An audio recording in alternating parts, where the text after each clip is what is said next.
y también concluyó una estancia en el área de neurología en el Hospital de la Universidad Alfonso X de Madrid, España. El doctor Alfonso Morales es egresado de la Facultad de Medicina Veterinaria y Zootecnia de la UNAM.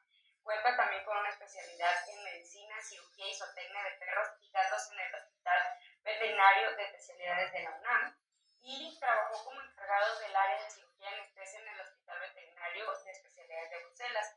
Ellos actualmente se encuentran en el Centro Veterinario Petanel. Denles una bienvenida. Muchas gracias, Jocelyn. Bueno, pues qué gusto. Tenemos a dos magníficos, muy queridos, sobre todo amigos, personas con las que nos gusta hacer contenido, nos gusta presentar, porque la verdad es que son un dúo fantástico, la verdad son amigos y la verdad es un gusto siempre compartir con ustedes esta sala. Bienvenidos, buenas noches, ¿cómo están? Hola Joaquín, Jorge, ¿cómo están? Muchas gracias por la invitación, encantado de estar aquí. Ya tenía un ratito que no nos veíamos desde, yo creo que finales del año pasado, una reunión que tuvimos por ahí, pero encantado de verlos nuevamente. A Jorge, pues lo veo diario, entonces. Y bueno, a nosotros nos da mucho más gusto verlos. Debo de mencionar que siempre me sacan la sonrisa. Ustedes, chicos, son es muy divertido pasar tiempo con ustedes. Agradezco las invitaciones que han hecho a un servidor. Y bueno, nosotros felices de presentarnos esta noche con el tema de masas tiroideas, manejo médico y quirúrgico. Y bueno, pues creo que ya hay suficientes médicos en la sala. Hay bastantes saludos de Colombia, de Venezuela, de la Ciudad de México, de que otros países hermanos nos están escribiendo. Perú, tenemos doctores conectados desde Perú. También saludos de Panamá, de Venezuela, no sé si lo había mencionado. Un gusto que estén ustedes aquí. Y bueno, pues agradeciendo a Jocelyn que va a llevar la sesión de preguntas y respuestas con ustedes. Mandan saludos de la Facultad de Medicina Veterinaria de la UNAM. Y bueno, pues bienvenidos las aves de ustedes. Y bueno, pues creo que en el momento que ustedes quieran iniciar. Pues creo que inicias tú, George, ¿no? Muy bien. ¿Cómo están? Buenas noches. Quiero saludarles. Jocelyn, Joaquín, Alfonsito. Hola, buenas noches. Un saludo, muchas gracias hasta Universidad. Hace poco tuve la invitación desde la República Dominicana, con gusto estar ahí siempre con ellos. Ya tenía casi un año que no nos veíamos ahí en la fiesta, donde un señor estaba ahí como robando esos, ¿no? Nos faltan unas fotografías y otras cosas que se perdieron por ahí. Búsquenlas. Quiero buscarlas. Pues búsquenlas bien, búsquenlas bien. Bueno, a propósito de que estás mencionando eso, mi querido George, la razón por la que esta plática ya la teníamos programada justamente, sigue siendo la aula número 6. La razón es que se empalmó con el viaje, el equipo de TUPEC nos solicitó a Jorge y hubo ahí un problema de logística, por lo cual tuvimos que nosotros dar nueva fecha a esta sala. Y bueno, agradeciéndoles la paciencia, ahí todavía aparece 11 de junio, pero bueno, pues hoy 2 de junio estamos haciendo la transmisión. Bienvenidos sean y adelante, mis queridos doctores, con su presentación. Yo regreso para la sección de premios. Muchas gracias por aceptar la invitación. Muchas gracias, Joaquín. Comenten ahí la pantalla, ¿estamos compartiendo bien? Si me pongan por ahí con alguien con voz. Estamos viendo tu presentación en este momento. Perfecto. Pues muchas gracias, pues muchísimas gracias al auditorio, gracias por siempre acompañarnos. Y bueno, vamos a platicar de una patología. Curiosamente, hoy tenía una consulta, una perrita que llevo mucho tiempo atendiéndola por el tema de reumato intestinal. Hace como 3 años y medio me operó el doctor Sus Paredes, un profesor y amigo de nosotros. Y bueno, la operó de una neoplasia justo en el cuello, hace 3 años y medio. Salió un carcinoma tiroideo. Y bueno, ya se presentó por la revisión y bueno, tristemente tuvo reincidencia. Pero bueno, ya es una perrita que en promedio cumple 14 años de edad y es una perrita ya grande. A veces lo difícil es tomar decisión con estos pacientes, ¿no? Que tienen otras enfermedades coexistentes, como afección cardíaca, que empieza con enfermedades renales, dos, pues, igual también manifiesta la enfermedad inflamatoria intestinal. Y a veces al tomar ese tipo de decisiones, más cuando son reincidentes, es difícil, ¿no? Con pacientes ya periódicos. Y normalmente las masas o estas estructuras anormales tiroideas que nosotros vemos en los pacientes son pacientes ya en una edad avanzada, ¿no? Que si nosotros podemos esos pacientes clasificarlos de una manera favorable y adecuada, siempre y cuando el tumor respete ciertas características, pues nos va a ayudar a que estos pacientes podamos ayudarles a que tengan una buena calidad de vida. Promedio, pues 9 y ganar unos 3 años, 9, 10, 11,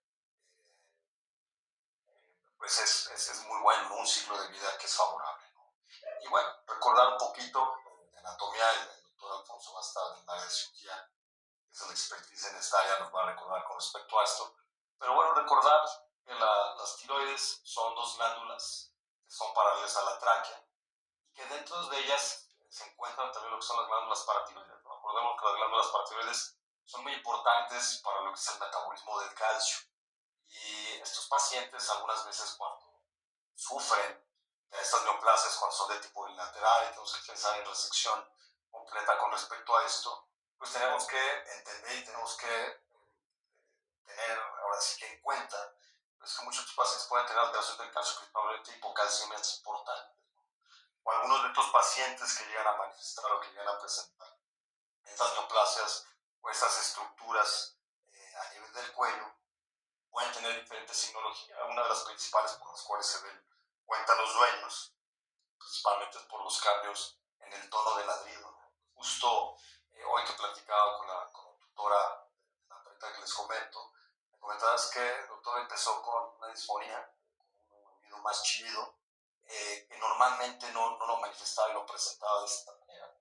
Y es algo con lo cual los tutores saben dar cuenta, ¿no? Es a veces confuso, difícil nosotros al examen físico, a la palpación, podernos darnos cuenta, a veces que son nódulos nosotros como médicos veterinarios, los tutores más.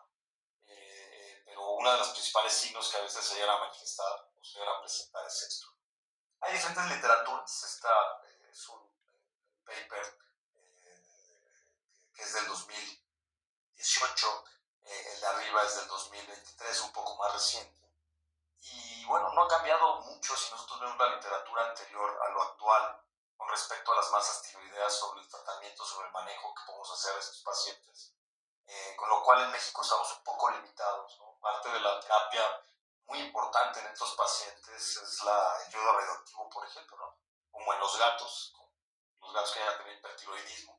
Normalmente los gatos son por adenomas. En los perros, tristemente, una de las principales es neoplasia, que es el carcinoma, ¿no? Y parte de ellos responden de manera favorable al yodo radioactivo, pero hasta el momento en México, al menos que yo conozca, no lo tenemos, ¿no? Otra de las apoyos que nos pueden por mucho complementar el tratamiento y prolongar la calidad de vida es la radioterapia, ¿no? Ya sabemos que hay por ahí equipos en Guadalajara que está dando esta función, no sé si hasta el momento haya más, pero bueno, es una alternativa que para esta patología en específico nos puede apoyar en pacientes en conjunto, apoyamos tanto en el proceso de manejo médico como quirúrgico, ¿no? Y bueno, sabemos que estadísticamente, afortunadamente, no es un porcentaje tan alto. Las masas totales que vemos en los pacientes es del 1 al 4%. Parte de este 1-4% de los tumores que se presentan en cabeza y cuello es entre el 10 y el 15%, ¿no? Lo que comentábamos normalmente son pacientes ya pediátricos entre 9 y 11 años de edad, no quiere decir que más jóvenes no los presenten. Y hay razas que predisponen, ¿no?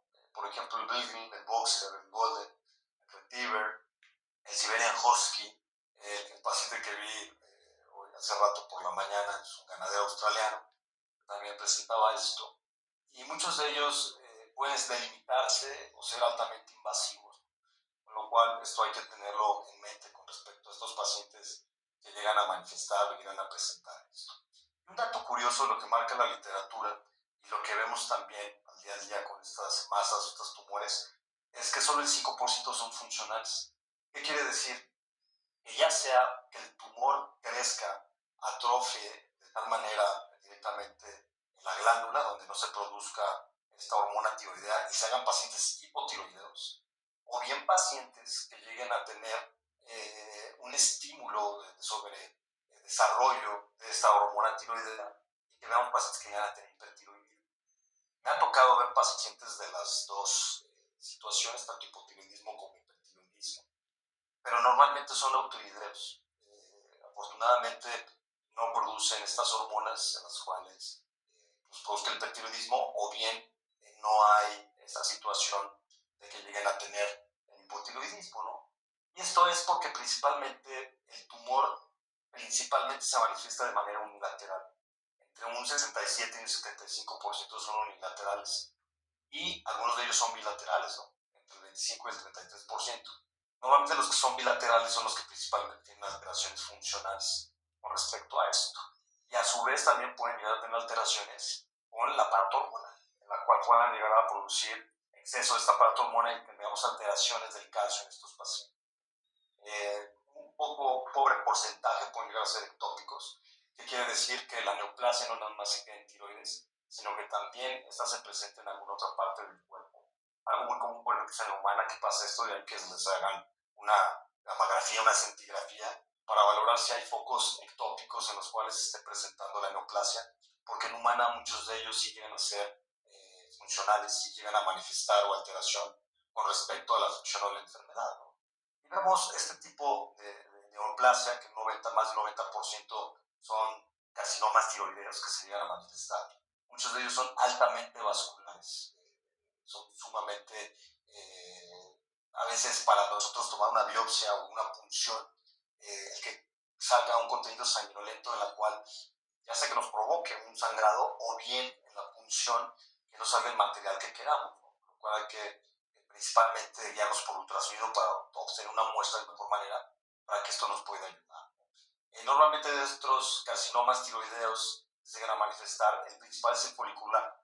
Esto quiere decir que estos pacientes que llegan a ser foliculares, en términos de manejar terapia de yodo radioactivo, son los que mejor responden, porque llegan a ser receptivos del yodo, ¿no?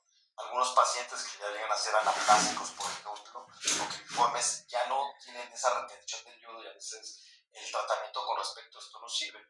¿Esto por qué lo menciono? Porque actualmente ya los tutores, aunque en México no tengamos este tipo de tecnología, nos preguntan: oiga doctor, y leí que el yodo radioactivo, oiga doctor, y vi que en Estados Unidos, oiga, y vi que en Inglaterra, oiga, y vi que en alguna otra parte de Europa se puede ofrecer este tratamiento. Y es importante que nosotros lo mencionemos, que le demos estas cartas de opción al tutor, y que el tutor, ya dependiendo de sus posibilidades, pues valore si puede o no realizar esto, ¿no?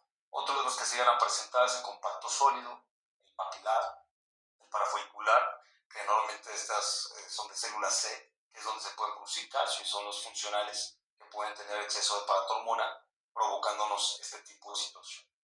En internet este artículo, este es un artículo bastante interesante, en el cual desarrollan sobre un estudio bastante amplio. Yo creo que es uno de los estudios donde más número tienen de casos.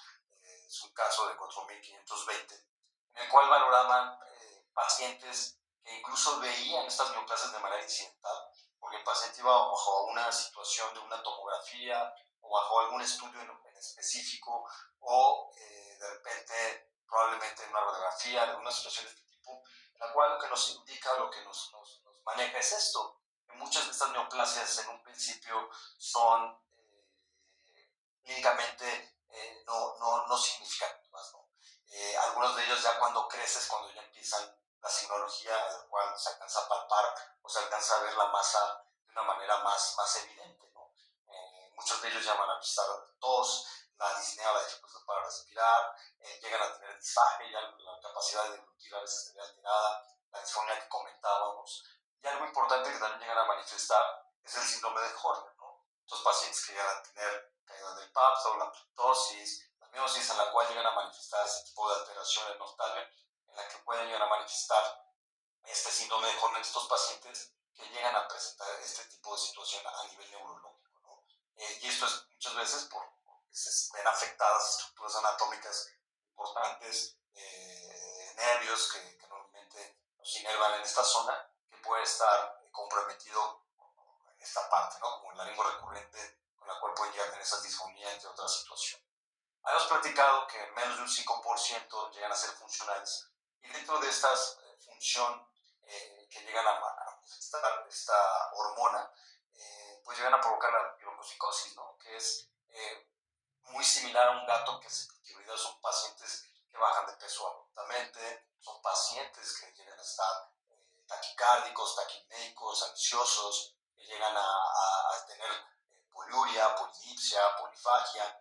Son pacientes que cuando este tumor ya avanza, pues llegan a tener anorexia, por ejemplo, apatía, vómitos, regurgitación, se llegan a manifestar, que llegan a presentar, y llegan a tener este tipo de alteración con respecto a esto en estos tumores, ¿no?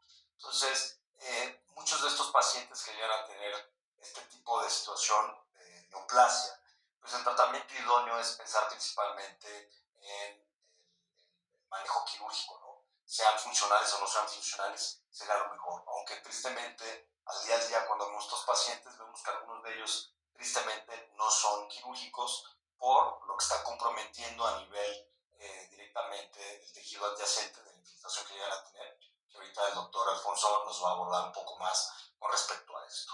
Muchos de ellos, cuando los revisamos, algo importante que me ha pasado con los doctores recién egresados, es que a veces se pueden confundir, y el momento de palparla va tanto todo lo que es la área de la quicoides, en la cual la palpa y siente que tiene una masa, y a veces simplemente son estas estructuras del quicoide, los huesos yoideos, que algunas veces se confunden.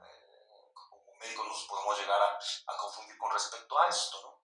Pero bueno, lo idóneo cuando vamos a palpar a estos pacientes, que hacemos el cuello, que palpemos paralelo a la tráquea, ascendente a descendente, descendente a ascendente, suavemente, y muchas veces vamos a definir o vamos a hablar esa estructura, salvo que sea una masa muy evidente como la que estamos viendo en este paciente, que se llega a valorar claramente, o en este, por ejemplo, que se llega a ver de una manera más clara, pero les cuesta un poco más de trabajo, ¿no? Cuando vemos un paciente que el desarrollo neoplásico no está tan evidente con respecto a esto, ¿no?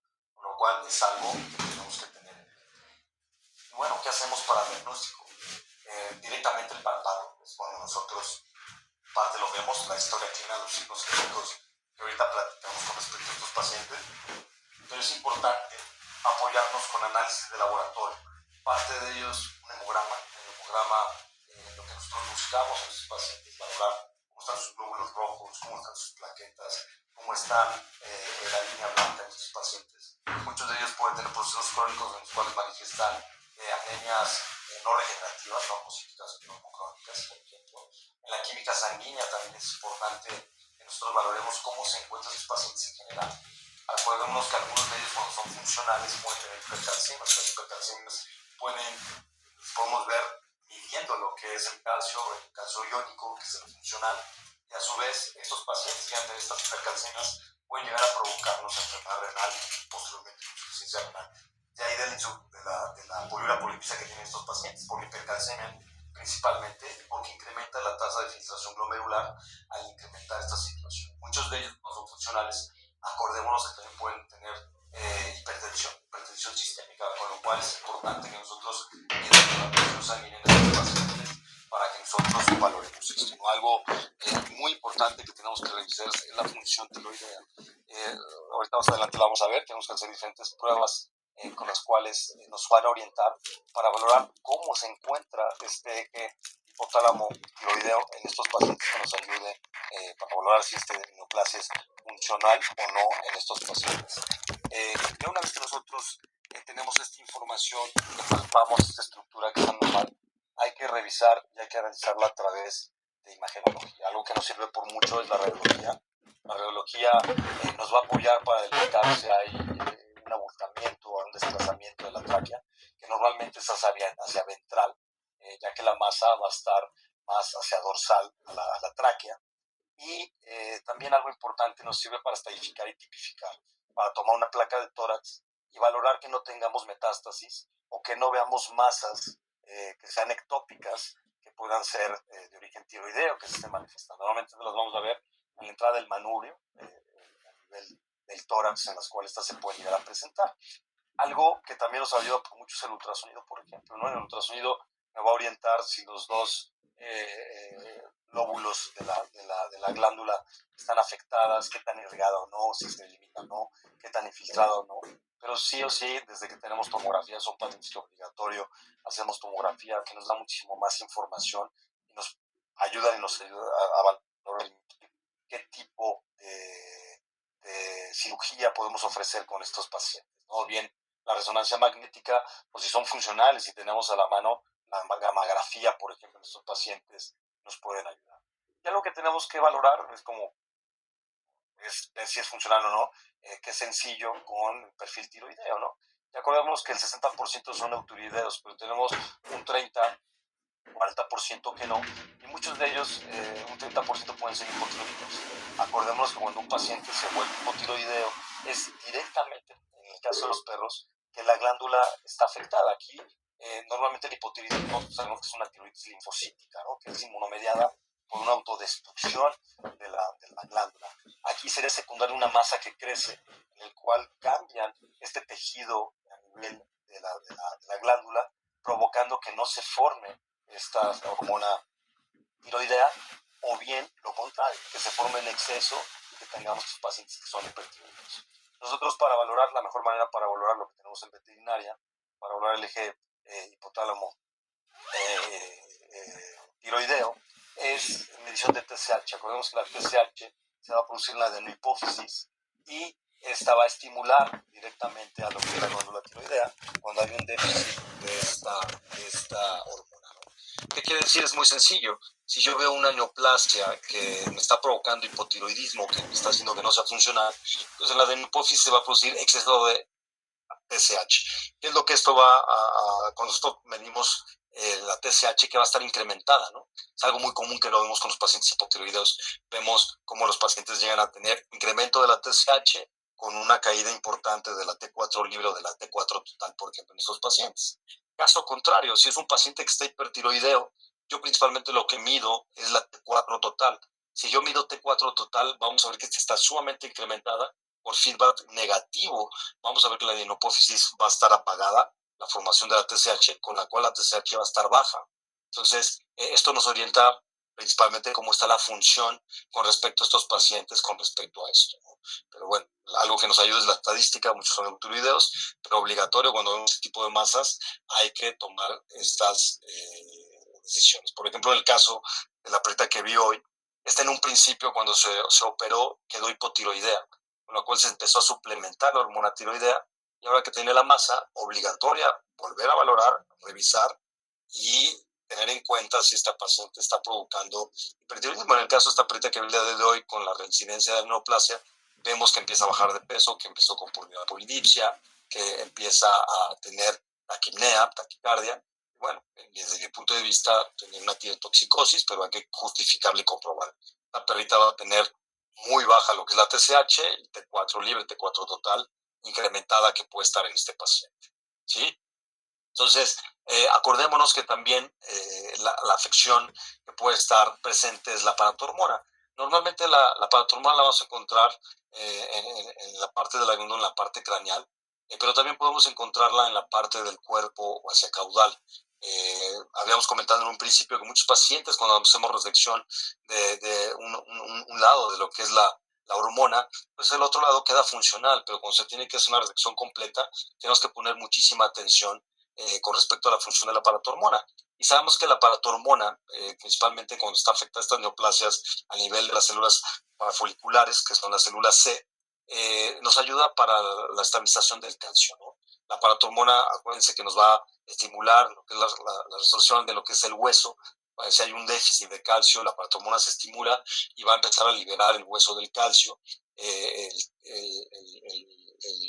calcio del hueso, perdón, en la cual esto nos va a ayudar que también a nivel del riñón se absorba de mejor manera, estimulando lo que es la vitamina D. Acordemos que los pacientes que tienen alteración de la paratormona tenemos que suplementar vitamina D, que es el calcitrol, y sabemos que el efecto para mediar, para controlar absorción de lo que es el calcio, pues es la calcitonina, ¿no? Entonces, muchos de estos pacientes que van a tener la paratormona alterada van a tener picos de hipocalcemia muy importantes, con los cuales también cuando nosotros hacemos nuestra química sanguínea es importantísimo valorar el calcio ionizado, tanto en la forma activa como el calcio total.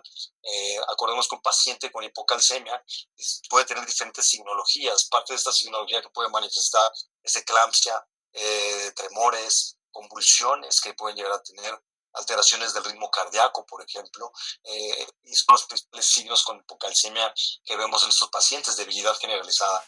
Pero si pasa lo contrario, que se esté estimulando a nivel parafolicular, estimulación de la célula C y que la paratormona se esté produciendo en exceso, vamos a ver pacientes que van a tener hipercalcemia.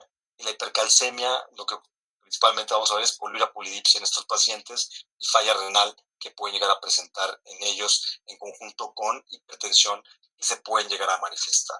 Entonces, la signología con estos pacientes que nos manifieste, que palpamos la moza y todo esto, el diagnóstico definitivo nos vamos a basar a través de la citología o la biopsia, ¿no? Tiene márgenes de errores muy altos con respecto a la citología, menor a un 60%, pero muchas veces cuando nosotros nos apoyamos con el ultrasonido, ponemos un Doppler color, principalmente utilicen el Doppler Power, que es un Doppler que nos ayuda a una baja intensidad, por así decirlo, que nos permite valorar de manera más adecuada la vascularización y nosotros podemos funcionar o bien hacer biopsia con TrueCut. Cuando hagamos las biopsias con TrueCut, me gusta a mí en particular hacerlas con el ultrasonido, porque cabe la posibilidad de que le demos un vaso sanguíneo y sangran, y son bastante escandalosas estos sangrados que pueden llegar a tener. Acordémonos que cercano está la yugular, que está la carótida, en el cual tenemos que tener mucho cuidado con respecto a cuando realizamos este tipo de manejo. Es válido también en estos pacientes, ya que tenemos previo la tomografía, el ultrasonido. Si la masa es desplazable y es menor a 7 centímetros, si es móvil, pues se vale entrar una biopsia excisional, mandar todo el tumor, la neoplasia a patología y que el patólogo nos tipifique. Y es bien importante que nos tipifique de manera favorable si tenemos acceso, por ejemplo, al yodo radioactivo en estos pacientes, que es parte de la terapia que en conjunto se va a realizar, ¿no? Y muchos de ellos nos van a reportar, lo que hemos comentado, puede ser parafolicular, células foliculares, esta es la que principalmente vamos a ver en transcurso. Y aquí vemos diferentes ejemplos, ¿no? Por ejemplo, es un adenoma que se formó, que normalmente son benignos, al menos del 10% ya habíamos comentado, que normalmente puede ser también funcional o no. Afortunadamente, cuando son adenomas, el solo hecho que se haga el procedimiento quirúrgico es curativo. No quiere decir que en un futuro no presenten alguna otra parte de la glándula, en la contraparte, con lo cual hay que estarlo supervisando y valorando recurrentemente. Y este es un paciente que tiene un carcinoma tiroideo, con el cual revisamos y valoramos cómo se define. No está tan vascular en comparación a otros que pueden ser altamente irrigados como estos, por ejemplo, ¿no? Vean aquí cómo está comprometido el vaso sanguíneo importante. Muchos de ellos puede ser la carótida, muchos de ellos puede ser la yugular. Crecen nuevos vasos sanguíneos en los cuales se infiltran, como por ejemplo en este de aquí que se infiltra.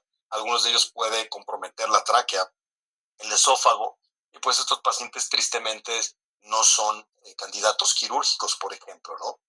Vemos pacientes que pueden tener neoplasias que puede estar desarrollada o en crecimiento lo que es la paratiroides o que se llegue a implantar en otro aspecto del lado del cuello que puede estar ellos comprometidos, ¿no? O bien vemos estos pacientes que está comprometido también vascularmente, ¿no? Por ejemplo, la yugular, ahorita el doctor Alfonso nos va a platicar un poco más extenso con respecto a la sinología, pero es muy importante que lo estadifiquemos. Nosotros que vemos el área de medicina, el que nosotros valoremos, que no tengamos alguna otra alteración o algún otro foco ectópico de la neoplasia que pueda estar presente, que obligatorio lo tenemos que valorar y lo tenemos que ver, para poder dar una mejor atención a estos pacientes. Uno de los primeros lugares de metástasis, tristemente, de este tipo de neoplasia del carcinoma es a nivel pulmonar, por lo que nos sirve, si vamos a hacer una tomografía, aprovechar que le hagan tomografía del cuello para delimitar, una tomografía del tórax para poder valorar. Y bueno, algo muy importante es también valorar los linfonodos regionales. Los linfonodos regionales, muchos de ellos hay que funcionarlos para mandar una muestra y estar seguros de que no hay una metástasis en conjunto, ¿no? Entonces habíamos platicado que la radiografía parte de lo que nosotros vemos es este desplazamiento, un abultamiento hacia dorsal de la tráquea, la desplaza hacia abajo. Vemos cómo están los huesos yoideos, el cricoides, con lo cual muchos de ellos llegan a tener disfagia, esta disfonía, esta taquipnea, esa dificultad para la devolución. La neoplasia puede estar de un tamaño importante, con la cual me compromete el paso del contenido hacia el nivel del esófago, con lo cual esto nos puede llegar a comprometer, ¿no? Pero vean, la radiografía nada más apreciamos esto, ¿no? Algunos pacientes vemos lisis ósea que puede llegar a manifestar a nivel de los huesos adyacentes, o bien, si podemos tener acceso para tomar tomografía, pues nos ayuda mucho más, ¿no? Nos ayuda a delimitar, nos ayuda a valorar, nos ayuda a estadificar cómo se encuentra con respecto a esto. Y el ultrasonido es una de las herramientas que nos gusta mucho. Este es el paciente que les comento el día de hoy, el ganadero australiano, en el cual manifestaba esta masa, una masa aproximadamente de unos 4 centímetros, que está con cavitaciones, irrigada, altamente irrigada, muy pegada al vaso sanguíneo importante que estaba hacia ventral, que era parte de la yugular. Y bueno, esto, cuando hacemos la tomografía, me permite valorar si la pared está infiltrada o no, o si hay formación de trombos o no. Acordemos que estos pacientes vienen a formar trombosis también, que es una de las complicaciones que llegamos a tener con respecto a estos pacientes, ¿no? Y vean, aquí la irrigación sanguínea, los vasos sanguíneos, ¿no? Parte de la literatura lo que comenta, y mientras mayor irrigación tenga, pues mayor potencial de metástasis pueden llegar a tener estos pacientes. Pero el ultrasonido es una gran herramienta que nos apoya para poder valorar estas estructuras, estas masas que se presentan a nivel del cuello, que también nos ayuda con otras diferenciales, ¿no? Por ejemplo, un absceso que esté presentando, alguna neoplasia que venga de la glándula salival, que podría ser parte de los diferenciales que se pueden presentar en estos pacientes, algún granuloma que se esté realizando, ¿no? Pero vean la tomografía, la versatilidad que tiene, ¿no? Esta está más delimitada, no está tan vascular en comparación a esta puede ser que esté invadiendo parte de los anillos traqueales, del esófago, parte de los vasos sanguíneos, que por ahí esté infiltrando de una manera importante o seria, con lo cual esto nos ayuda a valorar. Estas imágenes son de este artículo que les comento, con lo cual vean esta masa ya con el medio de contraste, la capacidad de infiltración que tiene, cómo los linfonodos también están comprometidos, en los cuales esto se está alterando. Esta masa, por ejemplo, está altamente infiltrativa del lado derecho, con lo cual le permite al cirujano valorar si es un candidato quirúrgico o no. Vemos otras estructuras o masas que son más reseccionables, con lo cual eso nos permite con los doctores platicarlos. Muchos de ellos llegan a tener sangrados importantes, que ahorita en el tema de cirugía el doctor va a redundar más con respecto a esto. Algunos de ellos pueden llegar a ser bilaterales, algunos de ellos llegan a contener quistes o líquidos que se pueden llegar a formar en su interior, con el cual habrá que valorar si es benigno o maligno, ¿no? Otros que se delimitan más, que tomográficamente es un poquito más factible pensar procedimiento quirúrgico, y otros que son más invasivos, ¿no? Que vemos esas estructuras que nos están alterando o provocando ese tipo de situación. Entonces, cuando nosotros hacemos el examen físico, cuando vemos esta masa, pues bueno, cuando es móvil, cuando es unilateral o bilateral, pero es móvil, nos permite pensar en realizar una tiroidectomía. Pero cuando esta es fija, cuando es invasiva y cuando es fija e invasiva de manera bilateral, pues la terapia idónea es la quimioterapia, el yodo radioactivo, la radiación, que estamos limitados con respecto al yodo radioactivo, pero la radiación afortunadamente ya se encuentra en Guadalajara, que nos pueden apoyar con eso, pero eso es muy bueno. Aquí hay unos artículos que me encontré con respecto al periodo de sobrevida, con respecto a estos pacientes. Y vean qué pacientes que tenían infiltración de la masa, estas estructuras adyacentes que no era quirúrgico, pues el manejo de radiación en conjunto con el yodo radioactivo a este paciente en particular le ayudó a tener una expectativa de sobrevida de más de 3 años. Después tuvo una reincidencia a los 3 años y medio, pero el paciente ya era más gerionte, con los cuales los doctores definieron mejor la eutanasia, ¿no? Y este artículo es de 2024, es interesante, lo pueden bajar, creo que es gratuito por ahí, que lo podemos tener, ¿no? O también se han hecho estudios con respecto en perros, previamente cuando se tiene la tecnología de la administración del yodo radioactivo, administrar previamente TSH al paciente, posterior a esto el yodo radioactivo, y veían que estas células funcionales tenían mayor captación, en la cual tenían mejor función con respecto a esto. Y estos pacientes vieron que dependiendo cada individuo, calificarlo de manera adecuada, el valorar bien estas células, tipificándolas, viendo si eran responsivas o no al yodo radioactivo, se ajustaban las dosis, ¿no? Con respecto a cada paciente, y que vean que esto era una respuesta más favorable.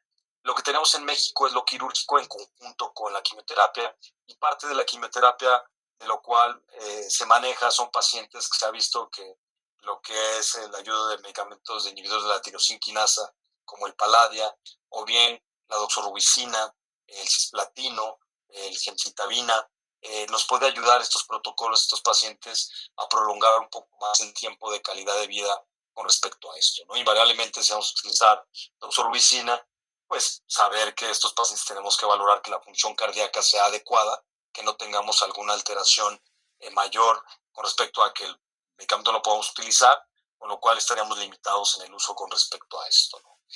Sabemos que cuando tenemos que valorar si son funcionales o no, si tienen hipotiroidismo, son bilaterales, el suplementar la levotiroxina, estar valorando a tus pacientes, supervisándoles cómo están nuestros niveles de T4 total en sangre, el revisar el calcio, si tienen hipocalcemia o hipercalcemia, para tratar a estos pacientes, a su vez si hay hipocalcemia, la suplementación de la vitamina D es importante, ¿no? Entonces, pues vamos a un aspecto muy importante, que un punto piramidal del tratamiento de estas neoplasias en los pacientes es detectarlas a tiempo, acostumbrarnos a nosotros en sus perros geriontes, hacer una palpación adecuada a nivel del cuello para delimitar y valorar si están presentes, y si son masas que puedan ser quirúrgicas, tipificarlas, estadificarlas a tiempo, para que los expertos en el área de cirugía, que principalmente es el área que tenemos en México que nos pueda ayudar para sacar adelante a estos pacientes, que esto nos ayude con respecto al seguimiento de ellos, ¿no? Entonces, por ahí le cedo la palabra al doctor Alfonso, por ahí si nos puede apoyar.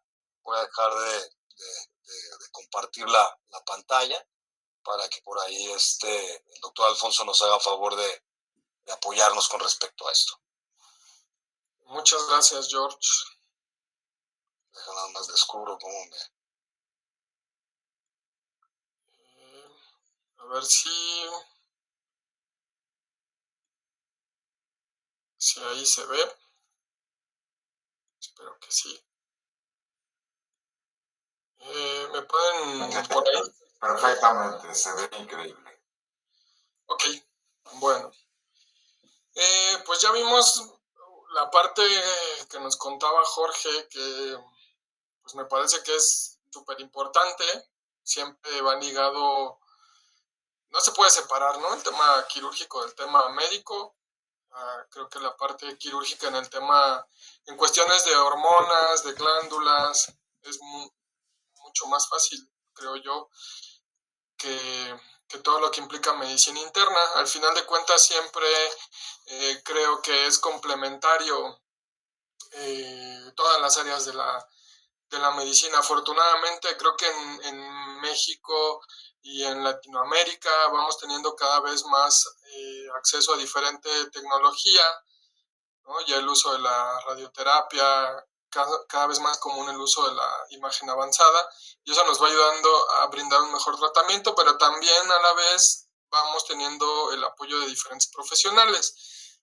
De alguna manera yo tengo el privilegio de tener por ahí a Jorge, que ve pues medicina interna, el doctor Fernando Flores, que hace imagen, la doctora Jazmín, que hace onco, y es eso, es ser complementario. Al final de cuentas no podemos ir haciendo todo, entonces es algo que yo siempre que digo mucho, ¿no? Y apoyo esta parte. No podemos hacer de todo, hay de repente que remitir y apoyarnos en quien más sabe, y justamente en este tipo de casos pues el manejo previo la confirmación de que por ahí pueda ser hipertiroideo o hipotiroideo del paciente, pues es importante. Y en algunos casos, como cuando se llegan a retirar bilateral o han incluido la paratiroides, pues también la monitorización de calcio y electrolitos y esto, ¿no? Entonces, bueno, ya Jorge habló un poco de esto, no quiero ser redundante, como nunca nos ponemos de acuerdo o hacemos las presentaciones juntos, pues a veces llegamos a ser repetitivos, ¿no? Pero ya mencionó un poco esto, la neoplasia común, endocrina más común en perros, en general los adenomas son pequeñitos, a diferencia de los carcinomas que llegan a ser en muchas ocasiones mucho más agresivos, ¿no? Lo mismo, pacientes viejos, ya de cierta edad, y lo clásico es masa en región cervical. Algo que de repente hay que insistir mucho es que hay que poner atención a los detalles, y los detalles vienen desde que hacemos un examen físico, y es un examen físico completo, hay que tocar al paciente, poner atención a si está teniendo por ahí un bultito, algo, ¿no? Y no solo eso, sino poder determinar en dado caso qué tan infiltrado está, qué características tiene. Ya lo decía Jorge, que a veces se puede confundir o estudiantes que llegamos a tener, pues que confunden que hay una estructura dura con a lo mejor lo que es por ahí el cartílago cricoides, el tiroides, que lo llegan a considerar que es una masa y en realidad no. Decíamos que muchos de ellos, sobre todo los carcinomas, pues llegan a estar infiltrados, adheridos a todas las estructuras. En general el cuello es una región anatómica donde pasan demasiadas cosas. Todo está sucediendo en el cuello. ¿Por qué? Pues porque hay muchas estructuras. Ahorita vemos un poco esta parte de la cuestión de anatomía. Ya Jorge mencionó esta parte y yo lo reitero sobre todo porque la complejidad de esta cirugía puede estar a veces subestimada. Es decir, a pesar de tener información valiosa con la tomografía, a tener el ultrasonido y todo esto, no hay comparación con el momento de la cirugía. Hasta que no estemos en cirugía, que hayamos abierto piel, revisado al paciente, todo esto, es cuando no nos vamos a dar cuenta de la magnitud realmente de lo que está afectado. Obviamente tenemos una ventaja al haber hecho tomografía, pero a veces estos casos difíciles de decidir que te consultan y te dicen, oye, puedes checar si esto es quirúrgico. Algunos son muy claros en donde dices, por supuesto, está encapsulado, no está bien delimitado, no está involucrando ningún otro órgano, ni siquiera vasos sanguíneos, por supuesto que es quirúrgico. Y otros que no necesariamente son tan fácil. O tal vez otros que de plano dices, no, este no es quirúrgico, está todo infiltrado, todo invadido, y pues no hay manera, ¿no? Pero esa zona gris, donde parece que sí, parece que no, es la más complicada, no solamente en neoplasias de tiroides, creo que en general con cualquier caso, mucho más en el caso de tumores, pero es la parte complicada, ¿no? Al final de cuentas está en uno la decisión de decir si ese perro entra a cirugía o no, con base en la experiencia que uno tiene, con base al conocimiento, a lo que sabe, a lo que ha estudiado y a las pruebas de imagen, en dado caso. Pues al final de cuentas llegamos a tener la vida de un paciente en nuestras manos y creo que no es como cosa sencilla. Ya había platicado un poco sobre justamente la tomografía, que nos da una información súper importante precisamente para el momento de la planeación quirúrgica, ¿no? Aquí en las imágenes pues estamos viendo este par de estudios en donde hay una masa no muy grande y otra que está completamente desplazando la tráquea hacia un lado, que aparentemente está tocando pues todo en esa zona, todas las estructuras, pero tiene la ventaja que por ahí está libre de la yugular, que aunque está tocando la tráquea pues parece no infiltrarla, y entonces no necesariamente quiere decir que por ser muy grande o estar muy irrigada, no va a ser quirúrgica, ¿no? Sí, en cuanto al tamaño, sí, en cuanto a la movilidad hay cierto pronóstico y también se va a facilitar más o menos el poder hacer una resección completa. Como cualquier tipo de tumor, la intención de hacer una cirugía es quitar por completo el tumor, sin incidirlo, sin tocarlo, sin manipularlo en exceso para evitar, obviamente, la contaminación de la zona, pero sobre todo para poder quitarlo por completo. Y en el cuello, esto llega a ser complicado justamente por el grado de afectación que puede llegar a tener.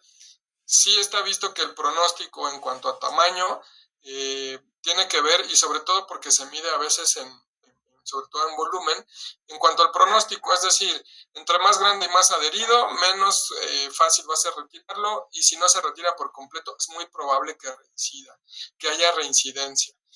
Además de toda la afectación que puede haber por las estructuras que están involucradas. Riesgo de metástasis, lo mismo, entre más grande va siendo el tumor, el porcentaje de probabilidad de que haya metástasis se incrementa. Entonces, bueno, esos son puntos a tener en consideración.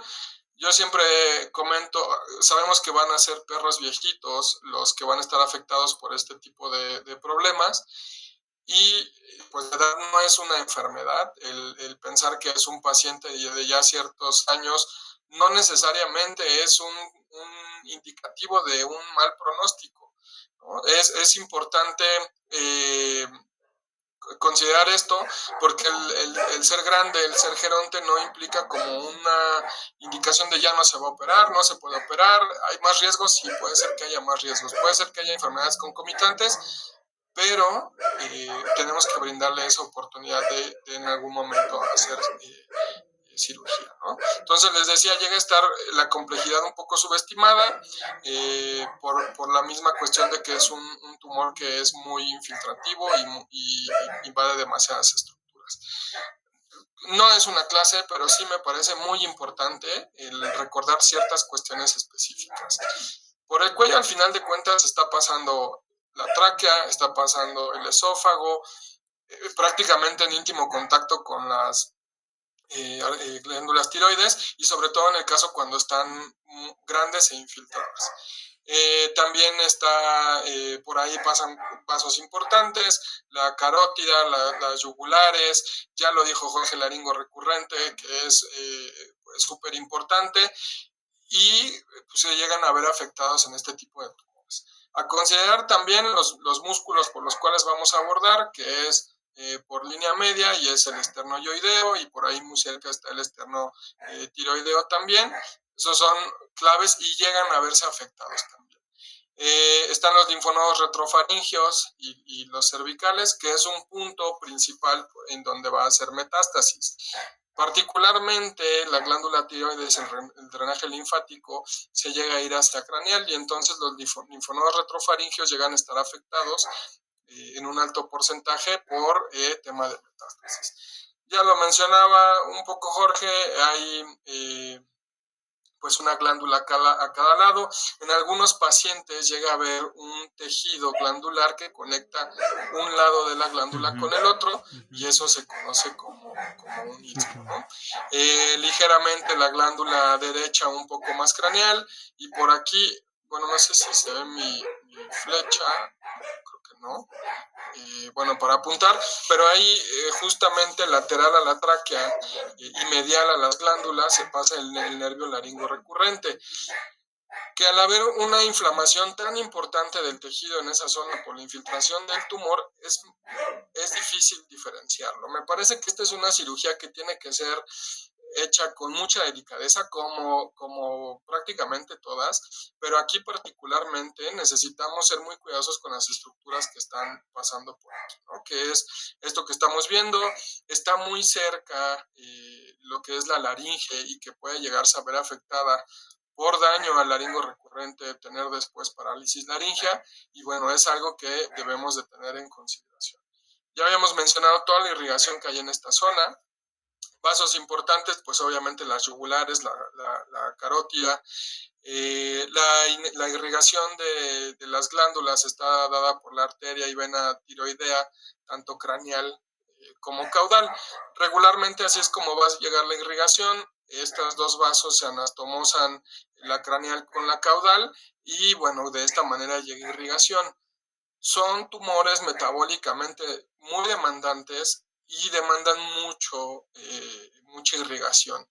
Y justamente eso es lo que hace, de alguna manera, que debemos tener mucho más cuidado al momento de estar haciendo hemostasia. Me parece que la hemostasia aquí es fundamental. Debemos de tener en mente que queremos quitar el tumor por completo, que no queremos quitar estructuras importantes o afectarlas, pero puede ser o es muy probable que se deban de afectar en algún momento. Obviamente teniendo cierta precaución, es decir, no vamos simplemente a quitar lo que esté en nuestro camino y ya, tenemos que pensar en la calidad de vida del paciente. Ese es el objetivo, la calidad de vida del paciente, no simplemente quitarlo por quitarlo. ¿Qué es lo que puede llegar a invadir el tumor? Pues todo esto que estamos viendo, tráquea, esófago, el propio músculo esternoioideo, el esternotiroideo y vasos sanguíneos, los que habíamos platicado, y obviamente nervios, ¿no? Principalmente el laringo recurrente.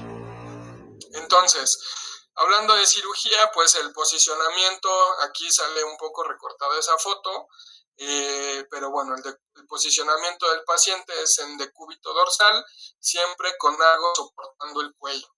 Por ahí se alcanza a ver, ya vi, sí se ve la flechita. Bueno, aquí en este paciente estamos viendo que la glándula que está afectada es la del lado derecho y por ahí, bueno, rasuramos toda la preparación como cualquier paciente, rasuramos toda la zona cervical ventral y colocamos en la parte de abajo del cuello, en la parte dorsal del cuello, colocamos una toalla, un pañal, con la intención de poder estirar el cuello y que nos exponga de mejor manera la región ventral justamente del cuello, ¿no? La incisión la hacemos pues prácticamente de la laringe hasta la entrada del tórax. Y aquí hay cosas importantes que creo que hay que considerar. Conforme vamos haciendo cirugía de mayor complejidad, necesitamos ir allegándonos de más instrumental, de más equipo, de tener lo suficiente para poder realizar una cirugía.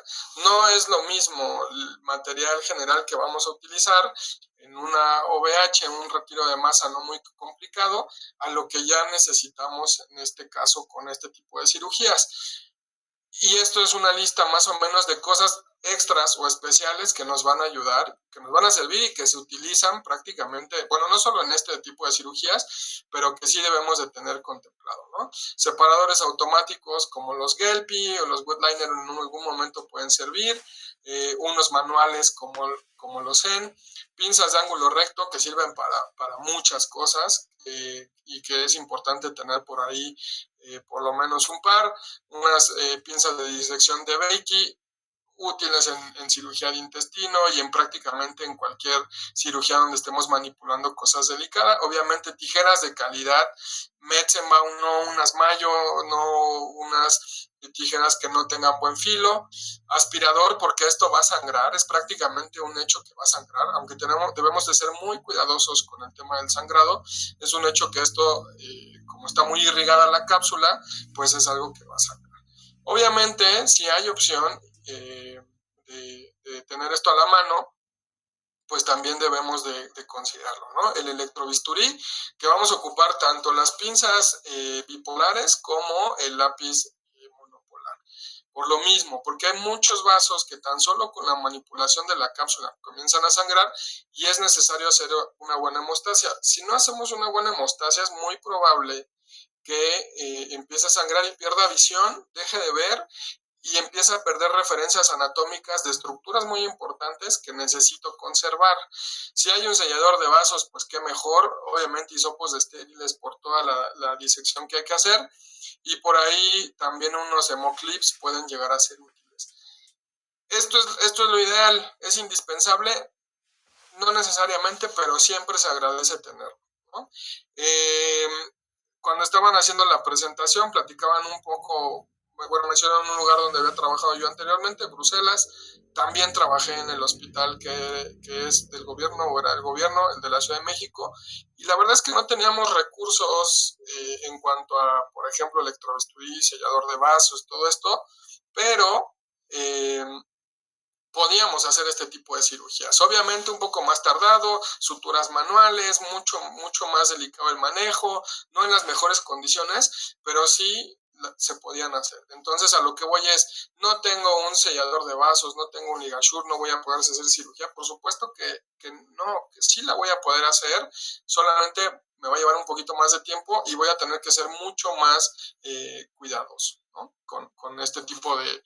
Sobre todo la hemostasia es fundamental en este tipo de cirugías. Si leemos cualquier libro de cirugía, nos van a comentar estos abordajes, estas técnicas más bien. Intracapsular, intracapsular modificada, extracapsular modificada, con intención de preservar la paratiroides por las implicaciones que tiene justamente con la paratormona y con el calcio.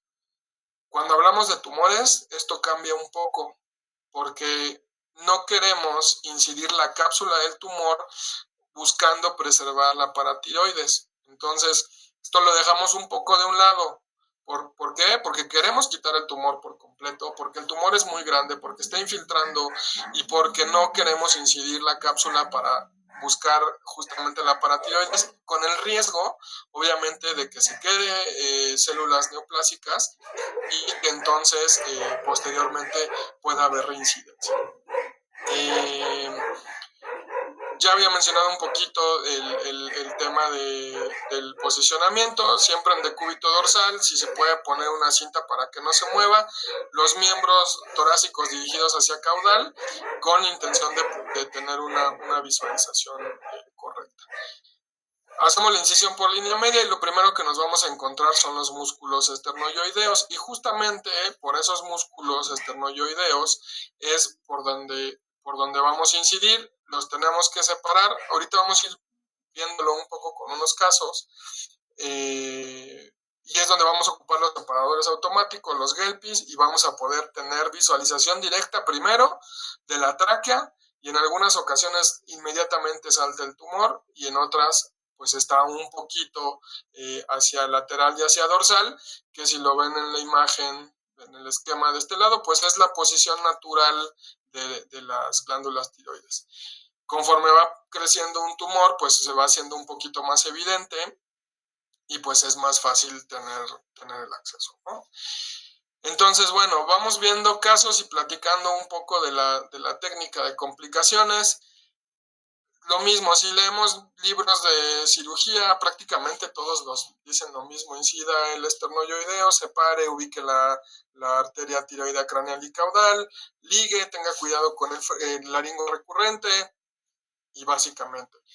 Si está adherido a la tráquea, pues estamos en complicaciones. Muchos de esos no se van a poder retirar, o si están adheridos al esófago, a diferencia de cuando está involucrado por ahí la carótida o la yugular, en donde podemos llegar a sacrificar una de esas estructuras, sobre todo siendo unilateral.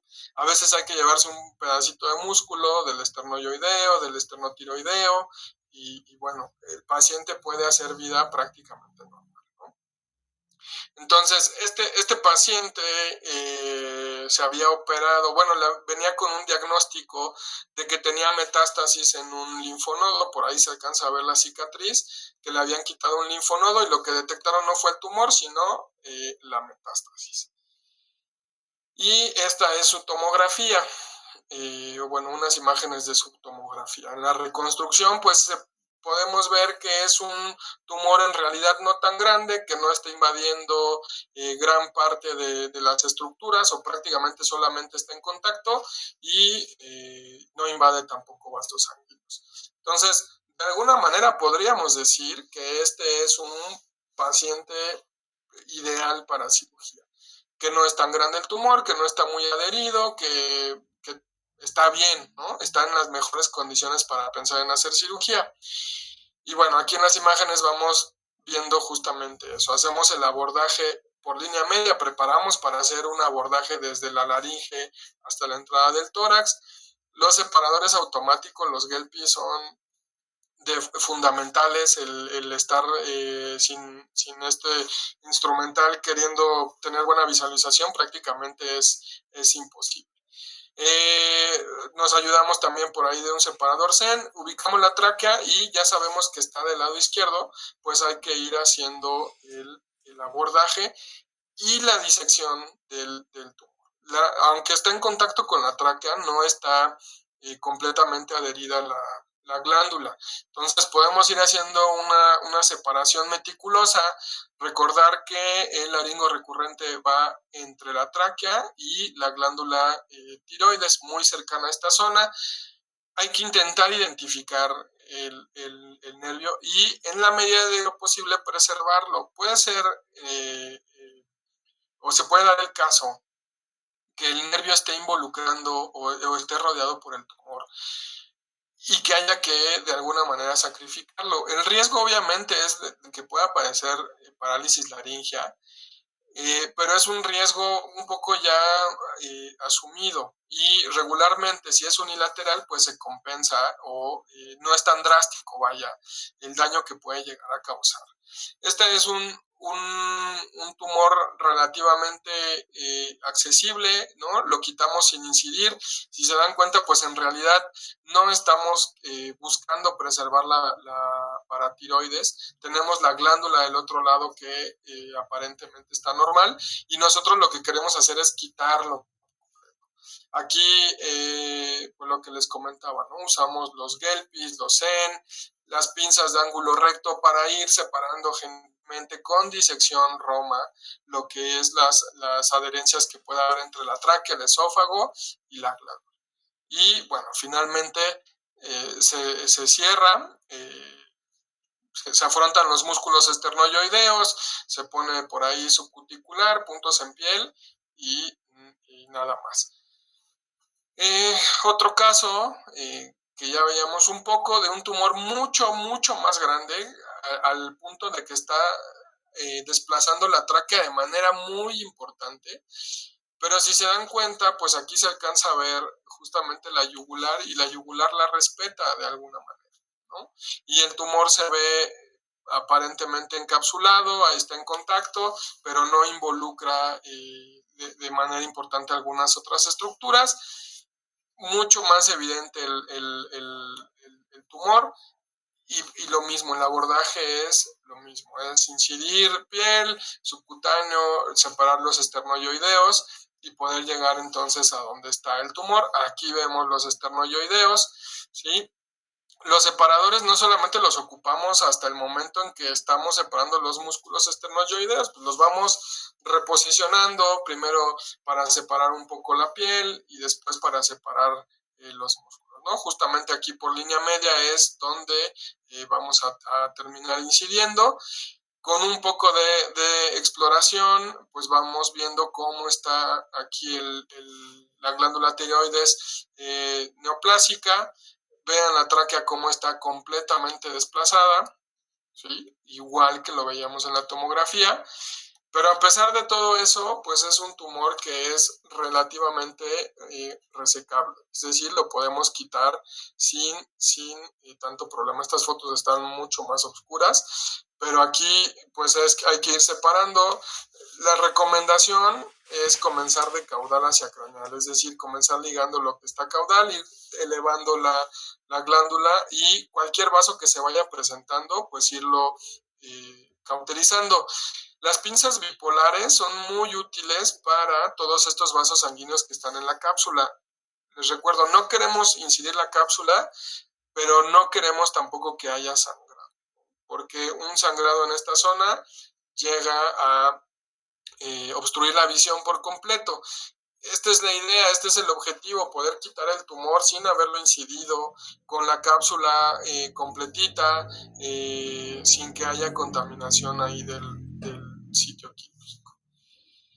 Este es otro paciente, lo mismo, un tumor bastante grande, ¿sí? En esta zona, que al momento tan solo de que abrimos la tráquea, el tumor está del lado izquierdo, al momento que incidimos y abrimos y separamos los esternoyoideos, ya no lo estamos encontrando.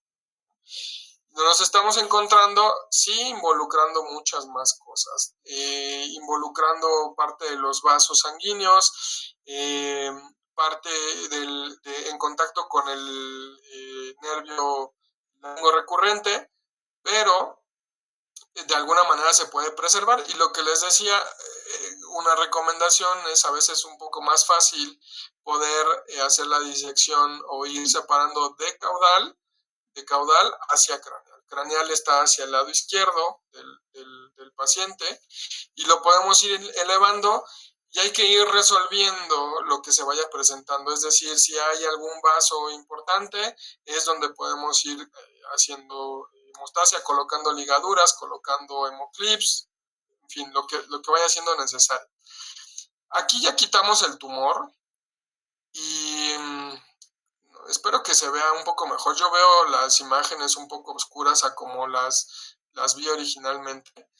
Pero en la del lado derecho estamos apuntando con la pinza, la Adson Brown, estamos apuntando lo que es justamente el nervio, que se alcanza, me parece, a distinguir un poquito en esta zona, y que estaba en contacto con el tumor, pero que no lo estaba involucrando. Y entonces, de alguna manera, se pudo justamente preservar, y otra vez el objetivo es quitar el tumor completo, sin infiltración, sin incidir la cápsula.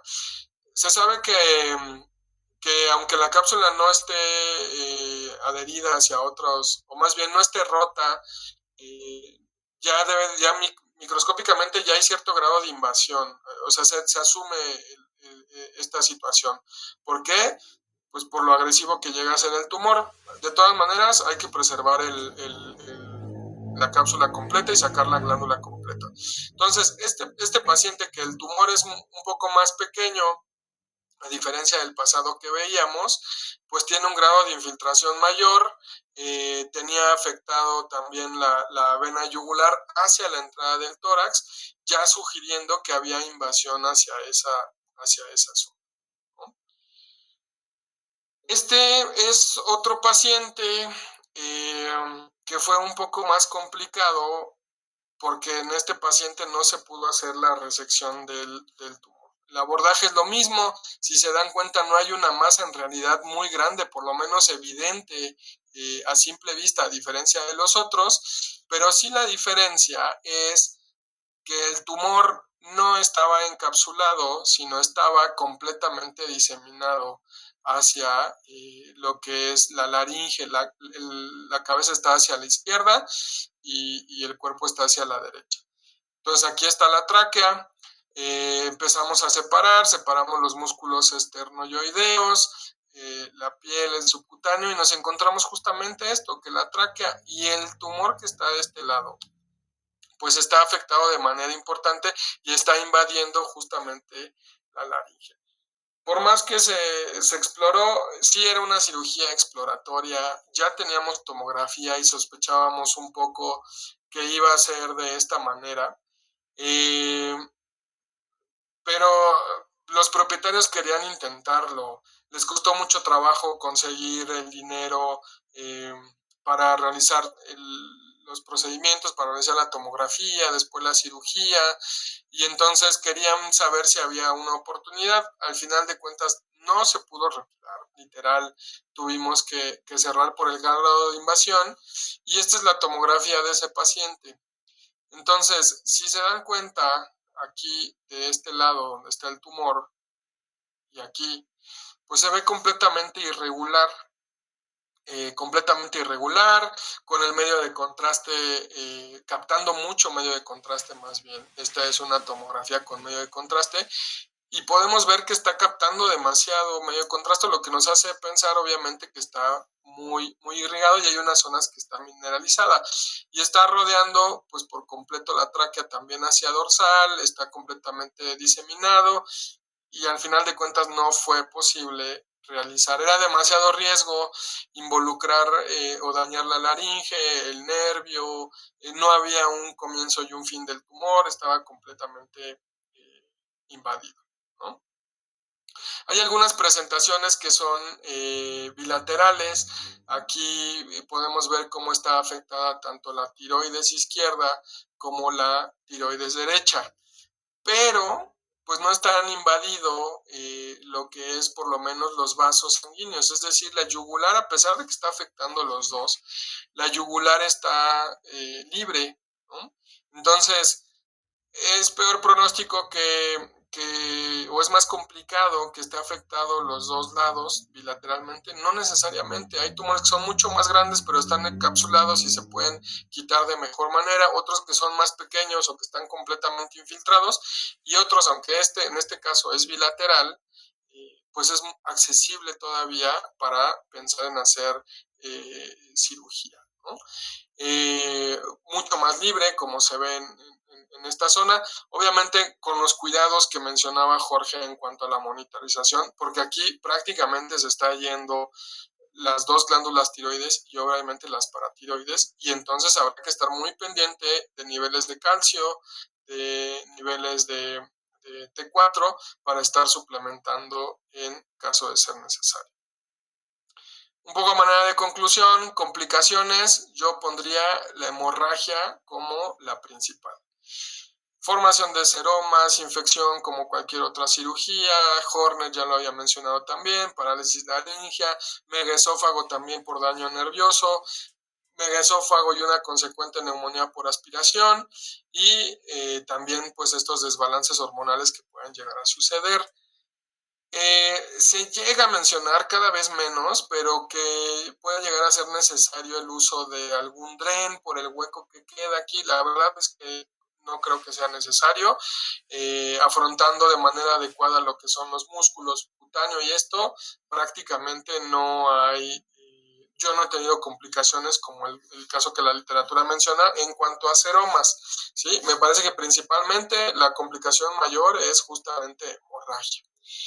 Y dentro de esas complicaciones les quise poner este caso final, que no tiene tanto tiempo, tendrá un par de meses que se tuvo ahí en el hospital, que era una paciente, pues una mezcla ahí como de Dashun, que tenía esta masa muy grande con diagnóstico de pues un tumor de la paratiroides.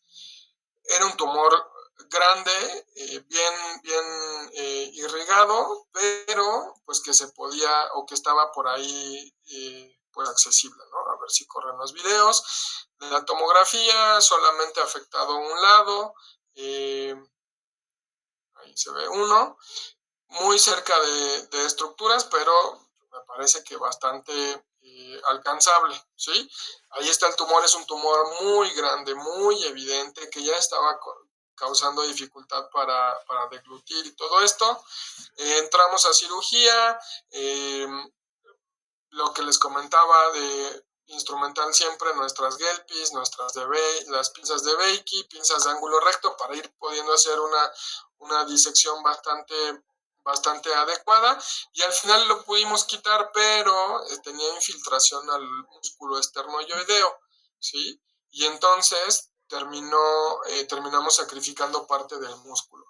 Este caso lo pongo pues porque aparentemente todo estaba muy bien, y si nos damos cuenta aquí al final de la cirugía, pues también, o sea, no hay como mayor problema, se ve muy bien, todo está en orden, me quedo muy tranquilo, cerramos, así queda la paciente al final. Aquí está el tumor bastante feo, esto de aquí es un linfonodo que también estaba afectado, y pues nos lo llevamos en la misma cirugía. 2 días después, esta foto es el momento que acabamos la cirugía. 2 días después hay que meterla otra vez a la cirugía. ¿Por qué? Pues porque comienza con aumento de volumen en esa zona, le pasamos el ultrasonido, parece que está acumulando un líquido celular. ¿Qué será? Seguramente sangre. Puncionamos y efectivamente es sangre. No le puse un vendaje compresivo, solamente tenía un vendajito que no hacía en realidad presión. Yo con lo que tuve en la cirugía aquí, yo dije, pues con eso es suficiente, no hay sangrado, no había sangrado, no estaba hipotensa, todo estaba muy bien, pero pues no, resulta que estaba acumulando, pues ahí tenía una hemorragia activa, a pesar de que no era tan grande, se puncionó, se vació, dimos tiempo, y no, 48 horas después hubo que entrar a cirugía otra vez. Ese video es de la cirugía después de la segunda cirugía, después de hacer un lavado, y en realidad pues tampoco se veía que hubiera un sangrado importante o un sangrado activo. Pues ¿qué hacemos? La única forma o el único punto donde me parecía que pudiera estar sangrando era del músculo que habíamos seccionado una parte. Pues con el electrobisturí fuimos cauterizando esa zona y para mayor seguridad le pusimos una esponja hemostática para no generar o no tener mayor problema, y prácticamente con eso fue suficiente. Pero a lo que voy pues es justamente que esas que no, luego dices, no se va a complicar, pues el riesgo mayor es hemorragia. Hemorragia, las complicaciones que ahorita estábamos viendo por acá que se pueden llegar a presentar, ¿no? Todo esto, pero me parece una cirugía que es fácil que se complique, que a veces a pesar de las precauciones que tengamos, de la tomografía previa, de todo esto, es difícil tener una decisión, y yo les digo, no pasa pocas veces. Tenemos la decisión de si un perro, un paciente, un gato, un hurón, lo que sea, entra a cirugía o no. Tenemos que ser muy cuidadosos, y a veces esos pacientes que están en zona gris, que no sabemos si es quirúrgico o no, pues darle la opción al propietario de, bueno, vamos a entrarlo a explorar, vamos a revisar. El día de hoy, por ejemplo, me pasó con un tumor en pulmón que creció muchísimo, de que se tomó la tomografía hace unos 10 días al día de hoy, ya la afectación era importante y al final pues se decidió no retirar el pulmón, bueno, el lóbulo pulmonar. Pasa lo mismo con esta, pasa lo mismo con cualquier cirugía se puede complicar. En muchas pláticas soy repetitivo, hay que hacer caso a los principios de la cirugía. Debemos de tener el material suficiente, el material necesario para hacer la cirugía. Cualquier cirugía en cualquier momento se puede complicar y tengo que pedir la pinza, y si solamente tengo mi kit general de cirugía no lo voy a lograr. Es mejor o me equipo cada vez mejor, por lo menos con instrumental, y si no, pues a lo mejor pido por ahí apoyo de alguien, con intención obviamente que a nuestros pacientes les vaya de mejor manera, ¿no? Entonces, bueno, muchas gracias por estar aquí. Espero que les haya ayudado la charla. La intención, como les decía, si vamos a cualquier libro de cirugía, nos van a dar un poco la explicación. La intención de poner, la explicación de la técnica, la intención de poner casos es desde la experiencia, ¿no? Porque, les repito, solo nos dicen, pues llega la tiroidea craneal, la caudal, quítalo, no afectes nada.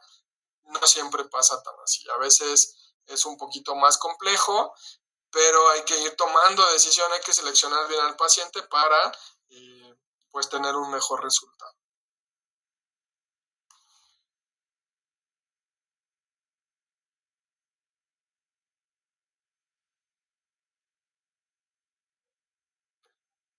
Es que no sé qué apreté. ¿Sí me escuchan? Sí. Ok. ¿Tú me escuchas a mí? Pues ya Así sí. Jocelyn, eres tú quien tiene... Jocelyn está mutada.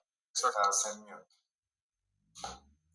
Listo, ya, era yo la que no me escuchaba. Listo, muchas gracias a los dos por la plática y tenemos varias preguntas. Nos comentan que es una excelente ponencia y de mucha utilidad. Nos comenta la doctora Regina, las indicaciones después de la cirugía, ¿cuáles serían? ¿La alimentación es normal o hay que colocar sondas o algo parecido? Muchas gracias. Pues en general colocación de sonda no es necesario. Los pacientes pueden comer prácticamente pues en cuanto se despierten. Cosas importantes como en cualquier cirugía: manejo del dolor o postquirúrgico, manejo del dolor, líquidos en lo que terminan de comer, antibiótico terapia si fuera necesario, y en particular pues con estos casos, sobre todo cuando hay resección bilateral o que se ve afectada la aparatormona, pues medir niveles de calcio, medir niveles de hormona tiroidea para, en caso necesario, comenzar con la suplementación, ¿no?